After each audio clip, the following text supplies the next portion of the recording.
Bonjour mesdames et messieurs, la conférence sur le thème de l'audit de terroir présentée par les Masters 2 Vignes, Vins et Terroirs de l'Institut universitaire de la Vigne et du Vin Jules Guyot va commencer dans quelques minutes. J'invite les derniers spectateurs à venir prendre place auprès de nous. Je ne sais pas si c'est très bien. Ok. Donc bonjour à toutes et à tous. Sandrine Rousseau, je suis enseignante-chercheur à l'Université de Bourgogne et plus particulièrement à l'Institut universitaire de la Vigne et du Vin. Je suis directrice adjointe de cet institut et responsable d'une formation, la formation Master 2 Vigne, Vin, Terroir. Donc dans un premier temps, une petite présentation rapide de l'Institut. Donc, c'est une création de 1992 avec la fusion de laboratoires qui étaient éclatés sur le campus universitaire. On représente environ 300 étudiants à l'année, donc on est une toute petite composante de l'Université de Bourgogne. Et on a la particularité d'avoir 3 sites de formation. Donc le principal à Dijon, comme vous pouvez le voir ici avec la photo de l'Institut. On a la particularité de gérer un domaine expérimental qui appartient à l'Université de Bourgogne, mais c'est l'Institut Jules Guyot, donc l'IUVV, qui gère ce domaine expérimental de 3 hectares sur lesquels on réalise différents travaux pratiques et formations liés aux différents diplômes que nous présentons. Et enfin, depuis quelques années, nous proposons également une formation à Mâcon, sur le site de Mâcon, qui est une licence professionnelle que je vous présenterai à la prochaine diapositive. Donc 300 étudiants, 13 enseignants-chercheurs et puis 12 personnels techniques et administratifs sont dévoués pour présenter et puis former les étudiants de l'Institut. Alors au niveau des formations, on a différents diplômes. Par contre, on ne recrute pas juste après le bac. On propose directement des diplômes à partir de la 3e année de licence. Donc une licence sciences de la vigne, donc une licence générale sciences de la vigne et 2 licences professionnelles donc qui se proposent en alternance. Donc conduite stratégique de l'exploitation vitivinicole qui est donc à Mâcon, gérée par Benjamin Bois, et puis la licence pro commerce des vins et œnotourisme qui a lieu également sur Dijon, qui est portée par Françoise Bensa. Nous sommes un des 5 centres à dispenser le diplôme national d'énologue, qui est depuis 2-3 ans ouvert à l'alternance. Nous proposons une 2e année de master sur les procédés fermentaires pour l'agroalimentaire, avec une focalisation vin-bière et une spécificité qui commence à se développer pour les 2-3 prochaines années sur les spiritueux. Enfin, le master Vin Terroir dont je vais vous parler un petit peu plus en détail. Et puis, on propose également des formations continues, des diplômes universitaires en viticulture, énologie, énotourisme et dégustation professionnelle. Si vous voulez quelques renseignements, on est sur le stand juste à côté pour avoir des informations sur ces différents diplômes. Alors pour le master Vin Terroir, c'est une création qui a presque 20 ans, qui est le résultat d'une demande des étudiants pour avoir une 5e année, puisque à l'époque ça n'existait pas. Et comme on est passé au schéma LMD, licence, master, doctorat, cette 2e année de master a été créée. Donc c'est une formation pluridisciplinaire qui se veut répondre déjà à la définition de ce qu'est un terroir, donc avec tous les composantes de la définition du terroir, que ce soit des composantes biologiques, humaines et physiques. Donc les étudiants sont formés en pédologie, climatologie, bien entendu en vitiviniculture axée sur la durabilité, mais également en viticulture de précision, pour ne citer que ces quelques thèmes. On recrute 25 étudiants à l'année, en première année et en 2e année de master. Et principalement, les débouchés professionnels de ce master sont des conseillers viticoles, des personnes qui vont s'insérer en production viticole, chefs de culture ou des niveaux intermédiaires ou supérieurs en fonction de la structure dans laquelle ils sont recrutés. Et puis certains étudiants diplômés s'installent également. Les pourcentages d'insertion sont très très bons. On est sur 1 an après la sortie du diplôme, on est à 80% de CDI. dans la filière principalement, le reste étant des CDD dans la filière avec des profils d'étudiants diplômés qui souhaitent faire quelques expériences en CDD avant de s'installer définitivement dans un poste. Alors la particularité de ce master et dans le cadre de la deuxième année, c'est de réaliser un audit de terroir. Donc cet audit de terroir, c'est une mise en situation professionnelle qui va mettre en pratique les compétences et les connaissances que les étudiants ont acquis au cours des 2 années de ce master. C'est une demande aussi des étudiants, c'est-à-dire qu'on a répondu à une demande des étudiants qui souhaitaient avoir des cas pratiques pour se confronter à la réalité du terrain. Parce qu'à un moment donné, juste avoir des formations en travaux pratiques ou même sur le terrain, mais dans le cadre de travaux très spécifiques, ça peut être compliqué de voir l'évolution et comment les appliquer. Et puis on répond aussi à l'attente de professionnels, puisque certains professionnels, maintenant connaissant l'audit, nous sollicitent pour réaliser un audit chez eux. Donc l'audit, qu'est-ce que c'est ? En fait, pendant 6 mois, de octobre à mars, on joue un petit peu au bureau d'études avec les étudiants. Donc on a défini un projet avec un partenaire et on définit un projet, un cahier des charges avec des missions à remplir. Et on évalue globalement les potentialités vitivinicoles du terroir.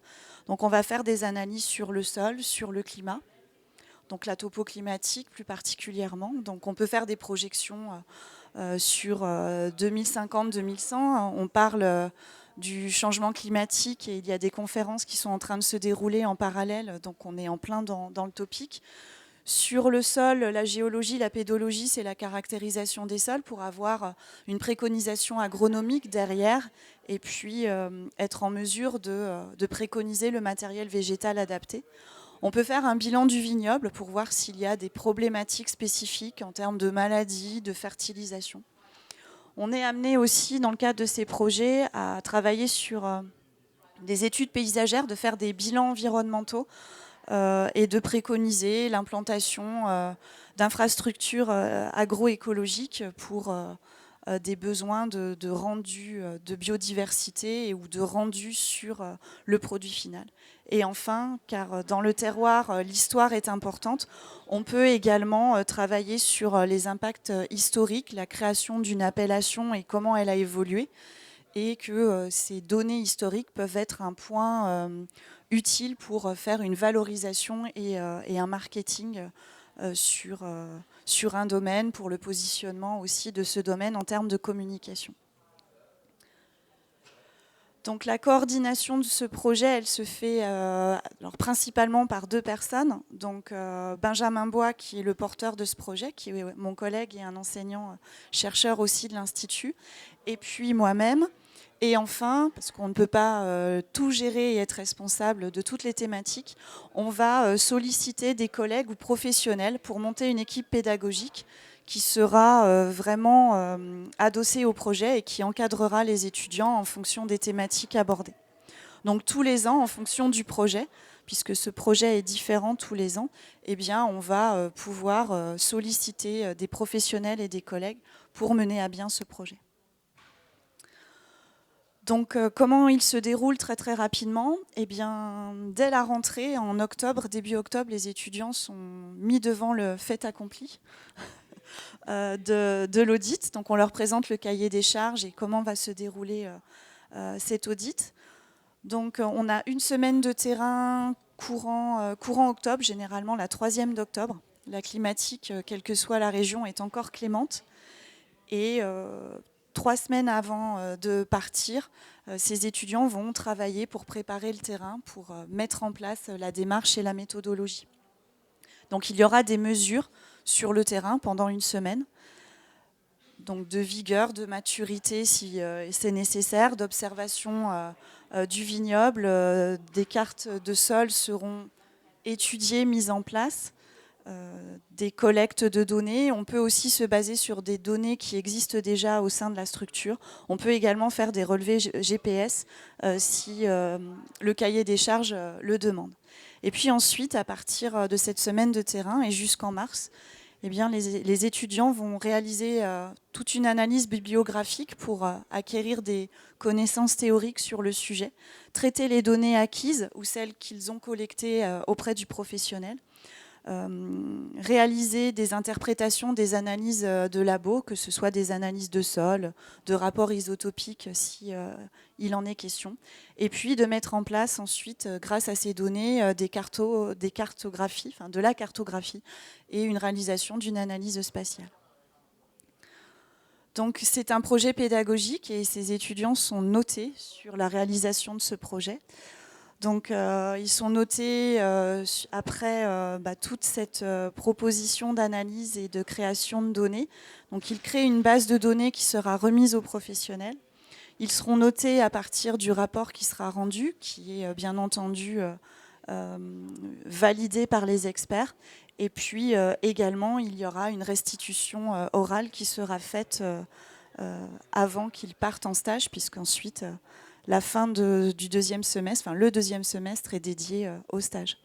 Donc pour la petite information, cette année, l'audit de terroir s'est réalisé en partenariat avec le syndicat de l'appellation Pouilly-Fumé, et la restitution orale a lieu à Pouilly-sur-Loire vendredi après-midi. Donc pour vous illustrer un peu ce propos, parce que sur la théorie c'est toujours facile, on va vous montrer quelques exemples et je vais laisser la parole à des étudiants qui sont en cours de formation, donc Valentin et Raphaël, qui vont vous parler un petit peu de ce retour.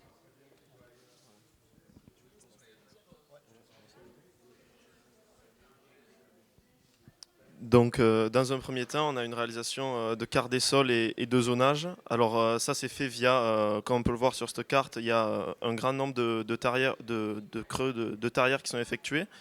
Avec ça, on a également des analyses de fosses pédologiques via plusieurs facteurs. On a la texture, la pyrosité, la couleur et de nombreux autres facteurs, notamment la carbonatation. Avec ces informations qui ont été récoltées sur le terrain, par la suite, ça va permettre la réalisation de cartes des sols, comme on peut le voir ici, avec différents types de sols qui vont être positionnés en fonction des résultats qu'on a trouvés sur les tarières ou sur les cartes des sols. C'est un travail qui permet d'avoir les potentialités de la zone d'étude et agronomique ou pédologique, voire même géologique en fonction des cas. Et on a également, comme on peut le voir sur la carte du bas, la topographie qui va être étudiée, ce qui permet de rajouter une information au jeu de données déjà acquis. Après, en lien du coup à cette composante de terroir, il y a évidemment la notion de climat et de microclimat.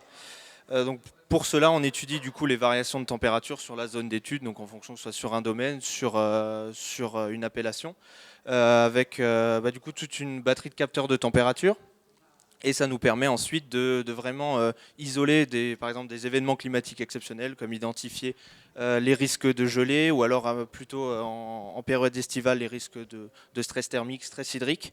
Et donc on arrive, en mettant en lien les variations de température avec la topographie, on arrive à avoir vraiment un zonage d'une zone d'étude et identifier précisément, voilà, par exemple sur cette carte, c'est vraiment une carte de synthèse où on a les risques de gelée, donc on voit vraiment un gradient des risques de gelée, également en lien avec la précocité, donc on a vraiment une carte précise à partir de seulement quelques capteurs de température qui sont mis en lien du coup avec la topographie.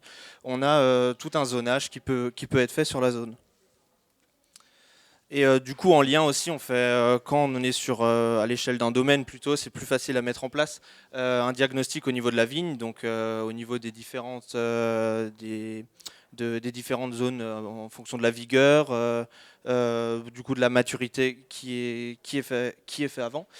Et donc sur la maturité, pareil, on peut facilement réaliser des cartes avec quelques prélèvements et ensuite faire de l'interpolation pour vraiment avoir identifié les gradients et vraiment des zones plus précoces pour ensuite raisonner raisonner sur le futur, l'implantation de nouvelles parcelles pour voilà, tel ou tel type de vin, tel ou tel type de cépage, en fonction de cépages rouges, cépages blancs, des types de cuvées qu'on veut faire, et vraiment comprendre ce qui se passe à l'échelle du sol, en lien avec la pédologie, le climat et comment la vigne va réagir. Donc aussi à mettre en relation avec le matériel végétal qui peut être utilisé au niveau du porte-greffe ou de sélection bassale ou de sélection clonale.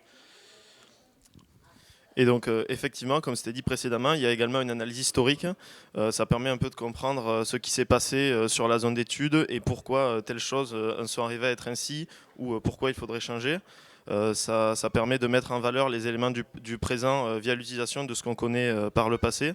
Et donc ça c'est un point qui est quand même assez important au sein d'un vignoble aujourd'hui de connaître son passé et savoir pourquoi il est ainsi.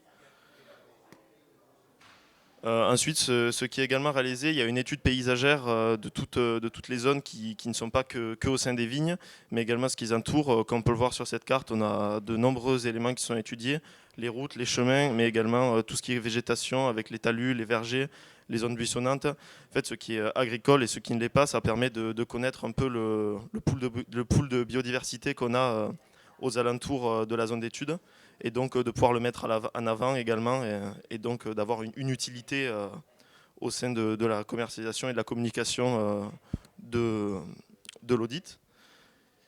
Et dans le même cadre également, on a une étude floristique pour savoir, toujours sur ce point biodiversité, au sein des parcelles, qu'est-ce qu'on va pouvoir retrouver. Donc pour ça, on a des études floristiques avec des cadras au sol qui sont réalisés, avec des comptages de nombre de plantes, de diversité d'espèces et la présence de différents individus.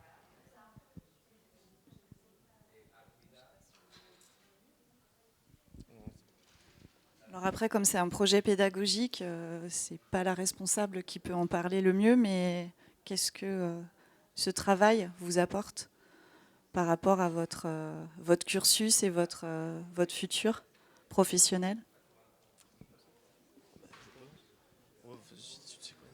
Déjà, c'est une grosse mise en pratique de tout ce qu'on a pu voir tout au long de notre cursus. Et ça nous permet aussi, en fonction du travail qu'on va réaliser, parce que toutes les thématiques sont réparties entre les différents étudiants de la promotion. Et ça permet vraiment de mettre en pratique et d'utiliser des outils qui vont nous servir forcément plus tard. Donc que ce soit des choses sur l'étude des sols, réalisation de lecture de fosses, pouvoir lire un sol, comprendre à quoi il est soumis, et après sur des outils plus techniques comme DSIG, ce genre de choses pour la réalisation de cartes, comprendre comment fonctionne toutes ces choses de variation de température, réussir à mettre en lien avec la topographie. Oui, c'est vraiment une mise en pratique des outils qui est permis dans l'audit. Si je peux me permettre de rebondir sur ce que tu dis, il y a aussi un aspect humain qui est assez important parce que ça demande beaucoup de rigueur, beaucoup de travail personnel. Donc ça permet vraiment de mettre en avant le travail personnel et le travail de groupe, parce que c'est souvent des choses qui demandent énormément de travail, parce que, comme le disait Valentin, on est tous répartis par groupe sur différents points et on n'est pas forcément formé parfaitement à ces points au début de l'audit. Donc ça permet une formation tout au long de l'audit via l'aide des experts, mais également et surtout des connaissances qu'on se fait sur le terrain. Et c'est un point qui est particulièrement intéressant. Ça permet de développer des connaissances et des capacités vraiment très intéressantes. Merci. Moi, j'ajouterais quand même un point, mais qui a été souligné, c'est de la gestion de projet. Vous n'êtes pas forcément préparé pour. Je pense qu'il faut que nous, on s'améliore aussi sur comment vous former à la gestion de projet, parce que c'est des choses pour lesquelles vous serez amené dans le futur. Travailler en équipe, manager, c'est de plus en plus des choses recherchées. Alors on le verra peut-être sur la table ronde, mais c'est des choses qui sont de plus en plus recherchées en termes de compétences et qu'il faut que vous valorisiez, vous, en tant que futur diplômé. Et personnellement, et je pense que mes collègues qui vous encadrent, j'ai jamais vu des étudiants travailler autant. Donc voilà, ils travaillent sur d'autres projets, mais leur investissement et leur motivation est amplifiée avec ce travail. Donc voilà. Merci. Et si vous avez des questions, on est là pour y répondre.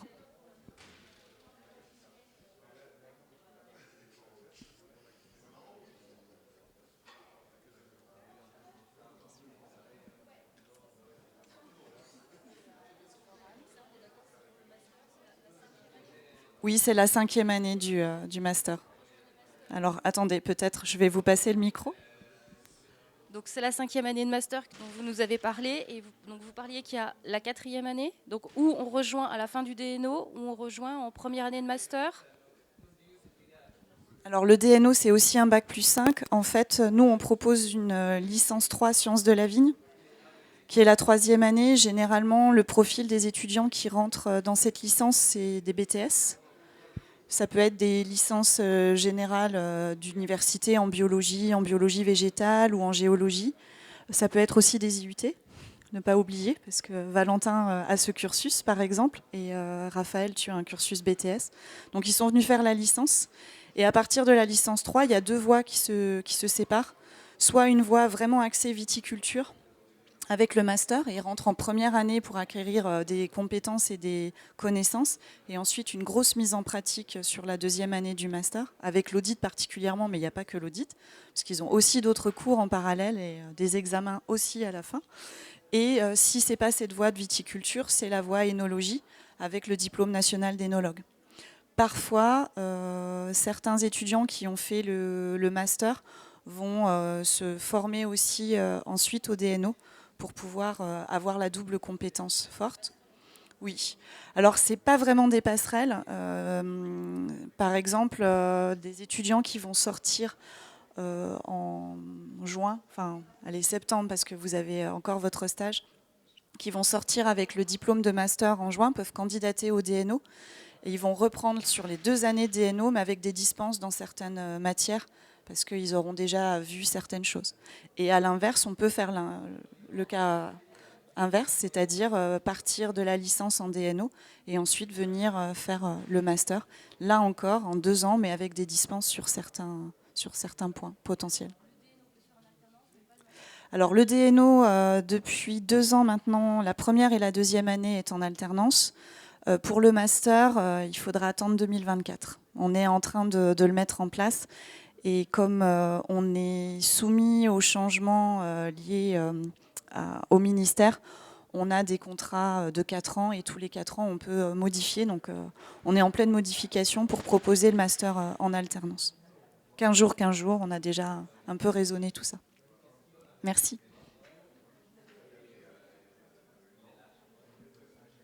Bon, merci pour cette conférence, toutes ces présentations. Il faut continuer à travailler, à développer la filière. Merci beaucoup pour votre intervention.